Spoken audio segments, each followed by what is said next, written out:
Hello and welcome back to another episode of Clark and Addison, Born into the Ivy. We are your hosts today. It's David and Eli back again to discuss this past week with our Chicago Cubs. Cubs took 2 out of 3 in Atlanta, which we've already gone over a little bit, and took 2 out of 3 back at home against the Tampa Bay Rays. Pretty awesome. 4-2 for the week. How you feel about the week, Eli? I feel pretty good. I'm happy that we came out winning both series. I didn't expect him to win the series in Atlanta, but I did expect. We Right, both thought 2 out of 3 was a reasonable expectation right. with the Rays. Um, Uh, I did the, not think that the Rays were that good batting. they're pretty. Honestly, They're a pretty solid team. yeah. I Um, never just looked at the Rays like, oh boy, watch out for them Rays. yeah, I, Uh, I, I'm shocked that they haven't been better record wise yeah, this year. I have never heard watch out for them ever in my life. I don't think. The uh, the Cubs. I thought they should have swept the series. Really, Right. I thought the offense should have done more yesterday on Saturday's game, and only getting 4 runs with 12 hits. And I don't even remember how many walks they had, but they had. They had a lot of base runners for only 4 freaking runs, and that's getting old. Mm-hmm. No, I'm sorry, they did not have 12 hits. I think that was the other night. They had That six was the hits. first night. Yeah, The first they night had they had six 12. hits on Saturday, but 5 walks. They had 11 base runners. Still, far enough base runners to only have 4 runs. They've got to start hitting into clutch better than what they have. Mm-hmm. Now, they did have comeback win today. That was nice. And I think on Friday was a comeback win, wasn't it? Yes. Was Yeah, it? because they got down by 3 right away in the first. Came back and tied it. Had that nice clump from that third to the or second to the fourth inning. So that was good, getting those runs. But then they just kind of fizzled, and when they had some base runners later on, couldn't get it going against the Ray bullpen. But they Oh knocked yeah, because Shane that's Baz out pretty quick. when that's when Moises kind of saved the day. That first game. Ballesteros, Yeah. how impressed were you with that guy this weekend? I did not see that coming. Especially a triple from that guy. I'm telling you. He was moving. That big fella was flying. He was. I couldn't Yeah. believe how fast he was going. But Uh-huh. then I'm going to get ahead a little bit here, but he hit that homer on Saturday that we'll Uh-huh. talk about here again in a minute when we review the series. But Ballesteros, man, that dude, he hit 500 for the series, 6 for 12. He hit for a better average than Nico did for the series.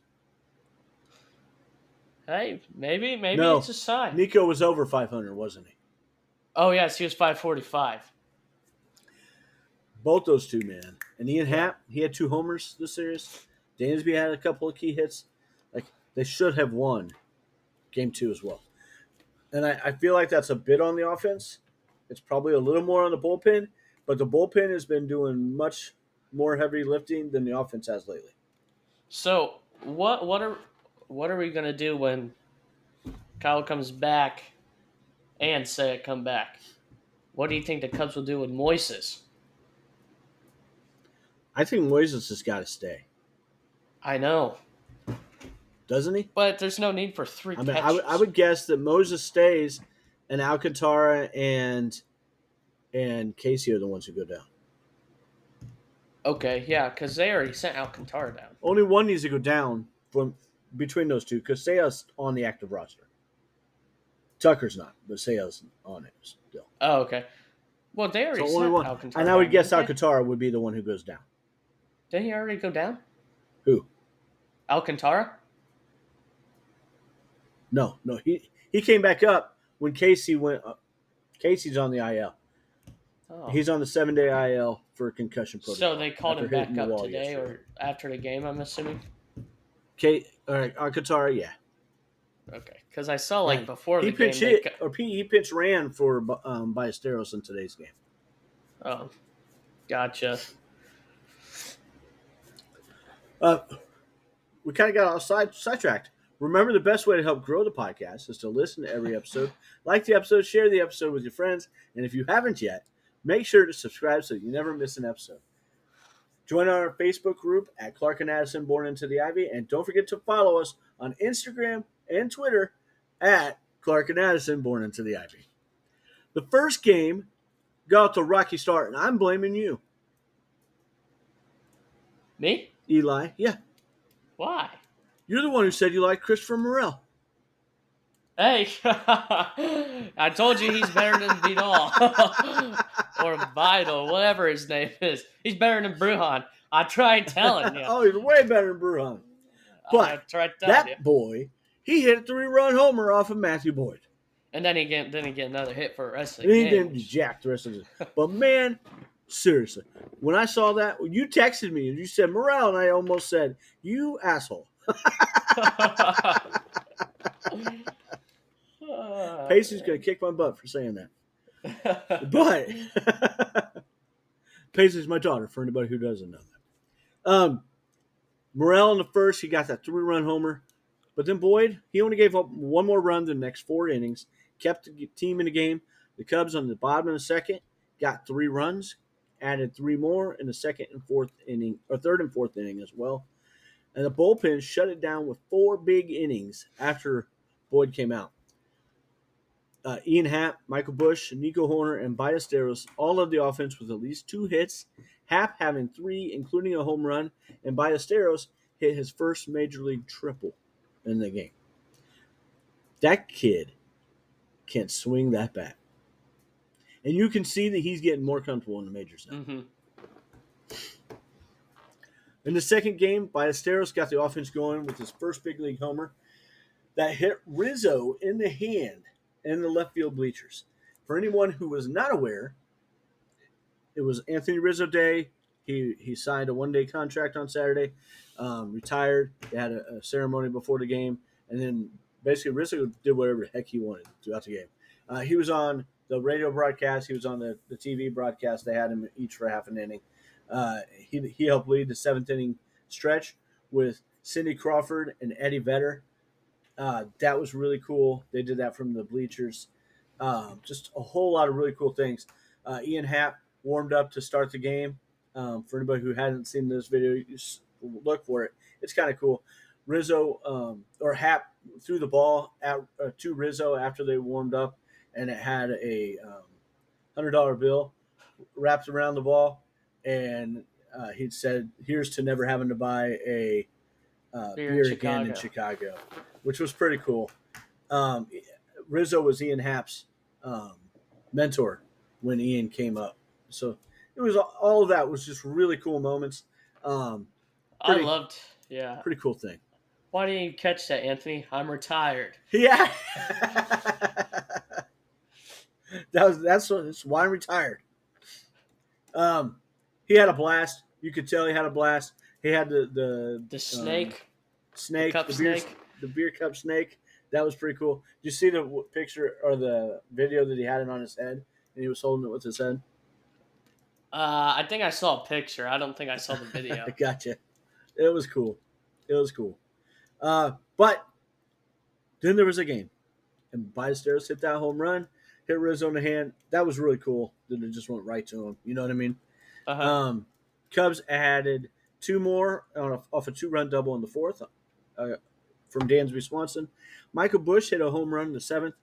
However, the Rays scored 5 runs in the 5th through the 9th innings and had a go-ahead homer off of Brad Keller, who hadn't given up a run in the second half leading up to that point.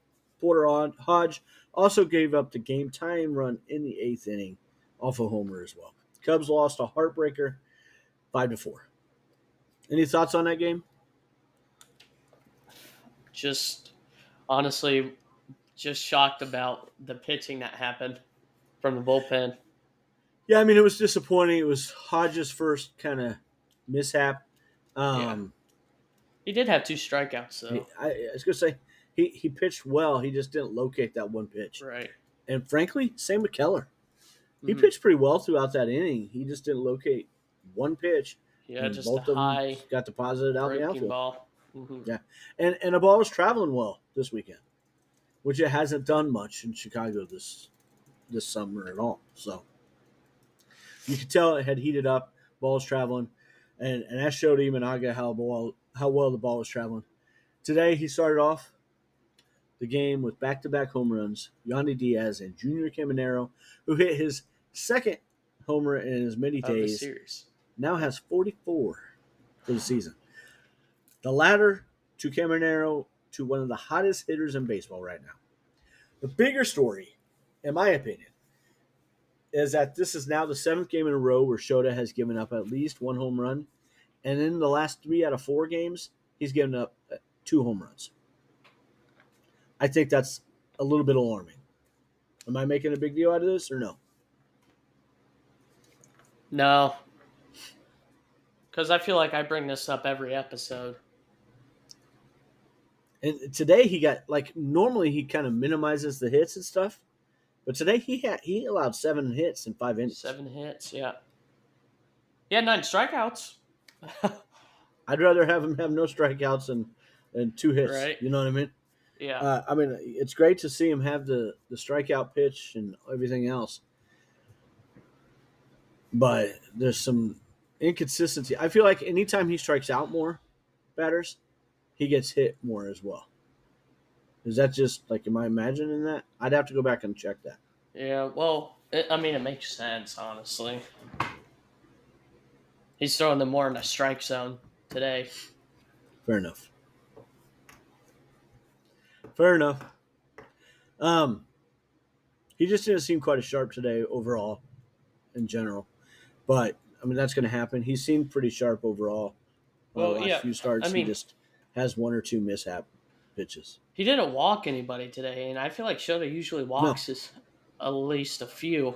So I think, yeah, he was aiming for the strike zone a lot more than what he usually does. He walks. I think he is 6th in the majors in walks at 4.6%. He doesn't walk too many. Going into this game, that's what it was, and he had no walks today, so that would have gone down even more. Nico had a huge game. He went 2 for 4, driving in Michael Busch in the first, and 2 more in the 7th that put the Cubs ahead. Busch had a leadoff double in the first, and Ballesteros added 2 hits as well. Happ also had a home run.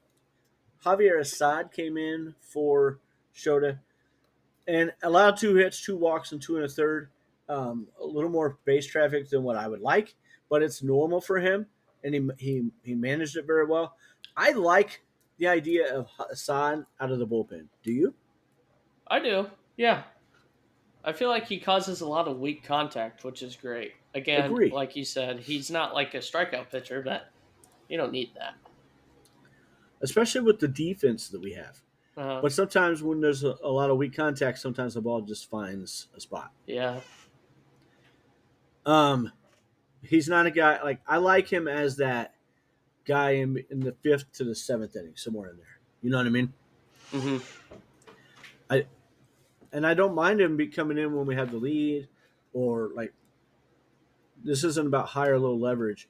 I just think, especially if he's coming in the middle of an inning, I don't want him being a guy who comes in with traffic on the bases. Yeah, right. Because he's not a strikeout pitcher, and that's a spot for a guy like Caleb Thielbar, Kittredge, Hodge, Palencia, and definitely Brad Keller. He's the best one for that spot, but I think Thielbar is right behind him. I love this bullpen. I love the Cubbies bullpen. I do too. I feel like the coach has done a real great job with them.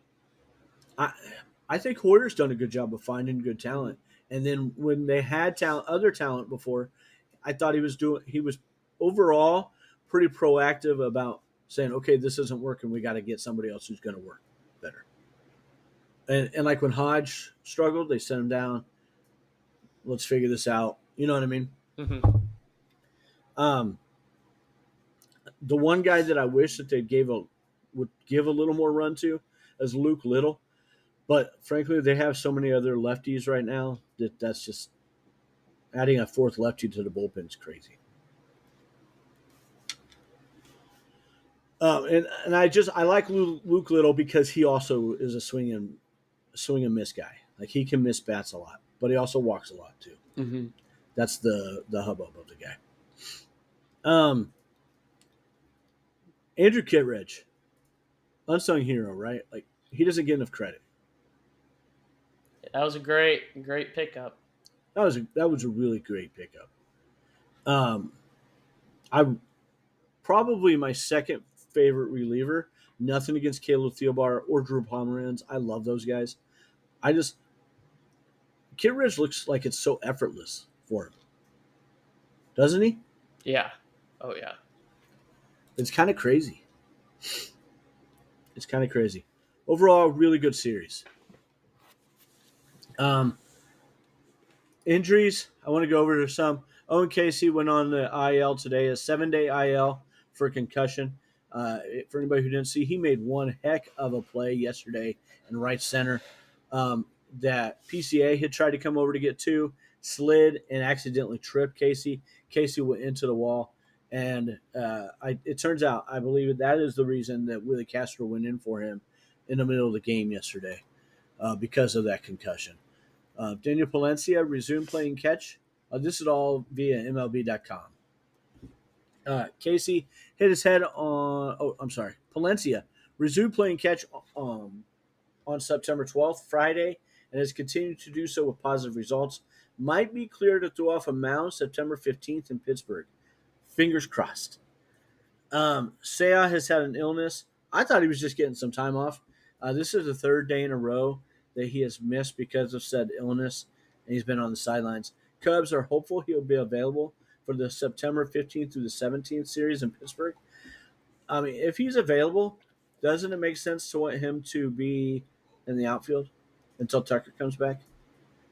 If Seiya's Yeah. going to play, because the way Ballesteros is hitting, he needs to be the guy playing right now. Right. Right? Like that's Or for sure. I mean, I wouldn't mind Ballesteros behind the dish either.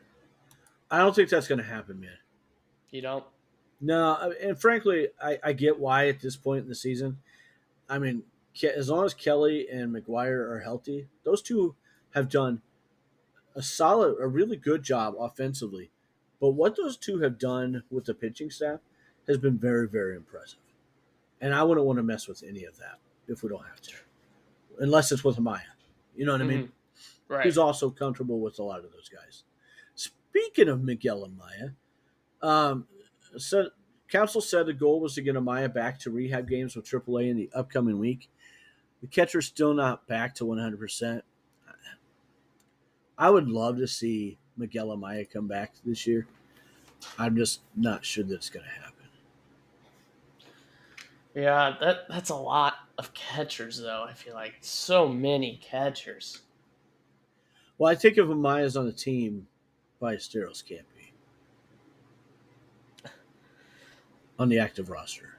Yeah. And so maybe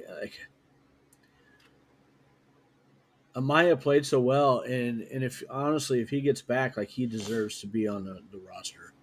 Mm-hmm. If he can work himself healthy enough again. But the way it's a catch, because the way that Ballesteros is hitting, man, like you don't want to take him off the roster when he's hitting so well. Well, like you said, that's a lot of catchers, but I mean, Amaya deserves to be on the team too if he can. Right. I don't know, man. I'm glad I'll I have love to make Miguel those decisions.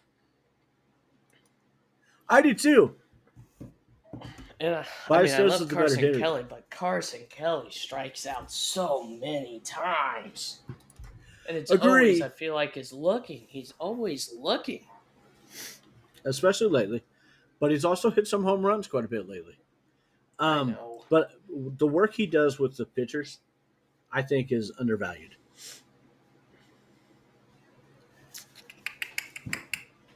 Now, if we're talking about next year, that's another discussion. You know what I mean? Yeah. But for the I don't team this know. year, I think Kelly needs to stay in the primary starter. To be fair. Right. Is Reese I don't McGuire like on him a hitting 1-year fourth and fifth contract? though. Huh? Yeah. Is Reese McGuire is he Yeah, he's playing? 1 year. Yeah. Kelly is on a So 2-year contract though.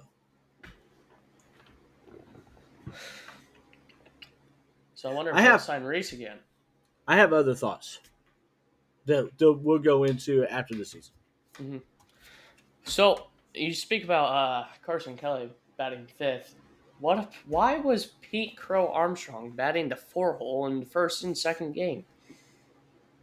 Why was he? Yeah. I I don't know.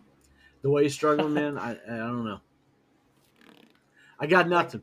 sometimes, like what is Craig Counsell thinking I'm not sure when he it's always puts these counsel, lineups but I together? get what you're saying. I don't know. I mean, it's frustrating. I'll say this: I think that they have done a certain amount of tinkering with the lineup, and you don't want to continuously do that every day. You know what I mean? Uh huh. Because then it's hard for players to get any kind of rhythm. Harder. Major league players are spoiled. I say that with a grain of salt, people. Mm-hmm. Kyle Tucker has continued to do hitting and throwing, but will hold off on testing with running until tomorrow at the earliest on Monday. Per Craig Counsell, activation unlikely for Tuesday the 16th. I would say that at the earliest, the absolute earliest, he plays sometime in Cincinnati. But I wouldn't be shocked if he doesn't play until next week, and when we come home to play the Mets and the Cardinals for those last 2 series. That's what I think happens. Reading that, Also, season that's is what I coming think to an happens. end. Huh? Season's coming to an end. Yeah, I think he'll need those 6 games. You know what I Uh mean? huh. Right. Michael Soroka logged 2 1/3 innings in a rehab outing with AAA Iowa on September 11th in Indianapolis. Will be activated and rejoin the Cubs for his next appearance, per manager Craig Counsell. No idea when that's going to be, but I would expect it to be soon. Pirates series, you think? Huh? You think the Pirates series? Man, I think that's a very big possibility. Let me see. Somebody's obviously got to come off the team for that to happen, and I would say Ben Brown is a leading candidate for that. Alcantara Uh, possibly. I don't know. They got pitchers already. No, Tyon is Tyon's not coming pitching. off the roster. I know, but I'm saying who's pitching to Pittsburgh. So we Oh, got yeah, that was on Tyon my on list. Monday, and then Cade Horton on Tuesday, and then Boyd on Wednesday. Right. So he'll probably come back to Cincinnati and play I mean, again. do you think he starts? I don't think he starts. Soroka? Yeah, Yeah, probably not. I think he's going to be more of a. If he starts, then he and Assad will kind of stack off each other. Like one of them starts and the other one pitches further into the game. Yeah, Maybe kind of like how they Soroka use starts Savali. and Assad stacks on him. What do you think about or Savali? Yeah, yeah. Uh, I I can would see say them using him like that for a little bit. Savali or Ben Brown are the candidates. I would guess to Mm-hmm. not be on the roster when Soroka comes back, though. And I think it would be Ben Brown that goes down because Savali goes out of the organization if you do that. Uh-huh. He'd have to be DFA'd. Assad you can or Brown you can keep. He's not going to be used much, so it makes more sense to bring a guy in that they are more willing to use. And I think Soroka could end up being a nice high leverage guy out of the pen in the playoffs. So I would prefer to see if they're going to have one of them start between Mm-hmm. Savali, Assad, or Soroka. I would prefer to see Assad start because I think he's going to adjust either way better and get Soroka used to coming out of the pen. Because Mike Soroka's not going to make a major league or playoff start. Mm-mm. You know what I mean? Mm-hmm. I think I had one more. Sorry, buddy. Ryan Oh, you're Brazier good. Uh, walked all three batters he faced on September 7th. Was in Atlanta, about to throw a bullpen. Next steps to be determined.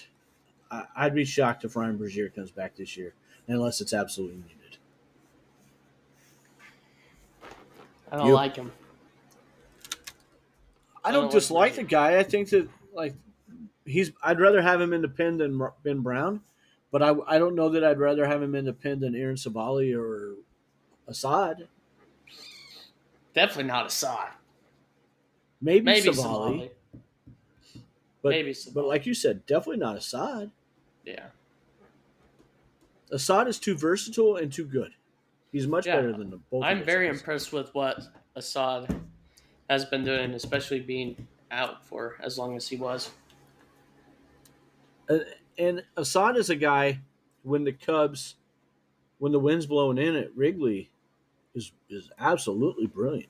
Mm-hmm. Preview for this weekend. We got this week. I'm sorry, the Pittsburgh Pirates. We traveled to Pittsburgh, and then we traveled to Cincinnati for next weekend. The Pirates are 2-8 in their last 10. They lost today, 65 and 85 overall. They're 42 and 33 at home this season, though. The Cubs are 7-3 against the Pirates for the season. They will hopefully end up at 9-4. That's my hope with this series. Expected starters. All three of the Pirates starters have an ERA in the twos or lower. Um, they're all sub three, with one being sub 2. Can you guess who that is? Before I even say it, Say that one more time. You kind of can cut you out. guess what Pirates pitcher has a sub 2 ERA? Before I say what the probables are. Paul Skeens. Yep. On Monday, Jamison Tyone versus Braxton Ashcroft. On Tuesday, I am stoked for this. Cade Horton versus Paul Skeens. That's going to be a duel. Isn't that exciting? Yeah, I'm going to have to watch I'm that game. excited about that. And Oh, Wednesday, a 12:10 game, I think. That's Eastern time, so 11:10 Chicago time. Matthew Boyd versus Johan Aviado. The Pirates are 28th in the league at home with a 3.91 average per game run scored, and the Pirates are 6th in team ERA this season with a 3.53 ERA at home. The Pirates have a really good pitching staff, but they really struggle offensively. And where we can get to them is in their pen. If we can get through those starters, the pen is weaker, except on the very back end with Santana. yeah, Paul Uh, Skeens is dangerous. I can see us striking out 12 plus times. oh, shoot, man. Uh, I'm excited to see how that can go toe to toe with Cade, though. The Cubs, I mean, I truly do expect them to win 2 out of 3 in this. You? Mm-hmm. And I don't think that's crazy. Um, our hitter of the week is Eli. I'll let you say this one. Player of the week, we have Nico Warner. Man. The last 7 games, Nico has batted 13 for 28. He's had 3 RBIs. He's only struck out 2 times. 2 times with 28 at bats. That is insane. I mean, I feel like Insane. that's high for him. Yeah. And he That's had how good he is. 3 stolen bases, and he scored 7 times. That man is a threat when he gets onto the bases. Yeah. Our pitcher of the week was Andrew Kittredge. 3 innings, or actually 3 games, 2 2/3 innings, 0 runs. I think only 1 hit, 37.5% K rate. Just that dude's amazing, and he makes it look so effortless. It's fun to watch him. Is Nico Horner the best player on the team right now?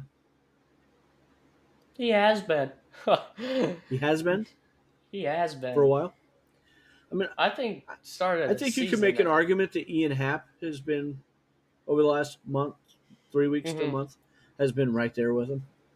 Yeah. He's added more power, but Nico's added more consistent hitting.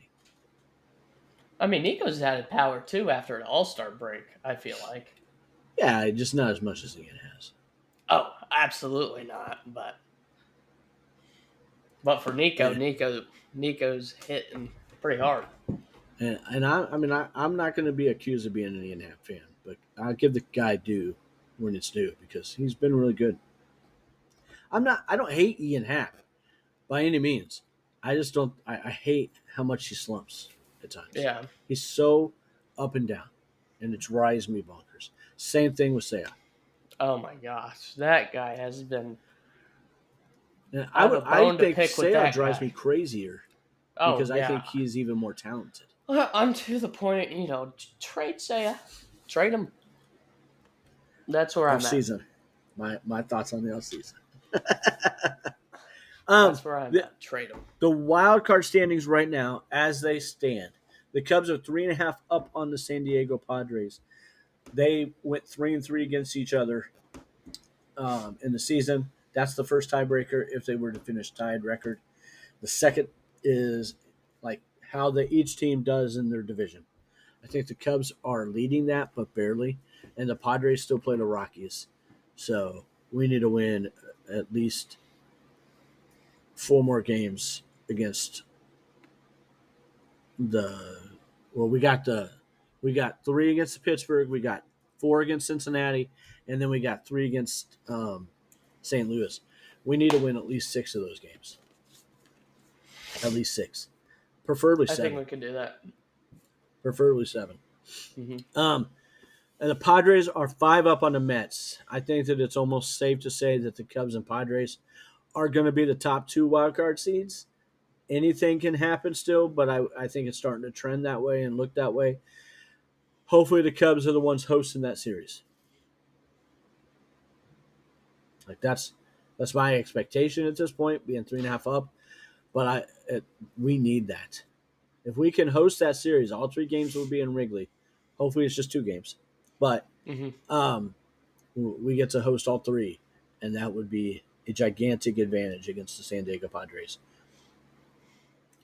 There are 3 teams that are within 2.5 games of the New York Mets right now. That is a 4-team race. That race is the Mets, who are currently 1 game up on the San Francisco Giants. The Arizona Cardinals is football, David. Arizona Diamondbacks are 2 back of the wild card. They sold at the trade deadline, remember. Oh And yeah. the Cincinnati Reds are 2.5. The Reds are choking, man. Like they have a losing record now. My hope is that the Cubs can take 2 out of 4, but a big hope is that they can take 3 out of 4 against Cincinnati, Gosh, I including just feel like winning on the Cincinnati's 20th. pitching is just so good.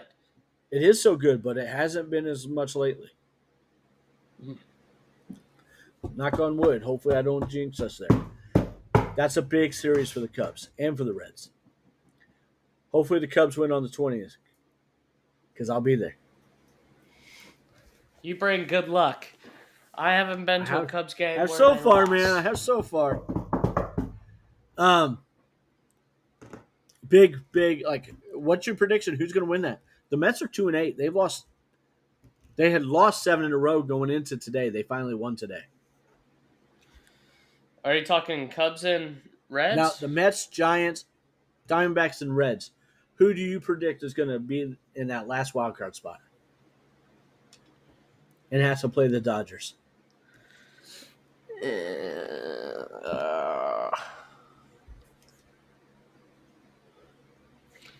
Not the Diamondbacks. Maybe the Reds if they pick it back up. I think it's the Giants.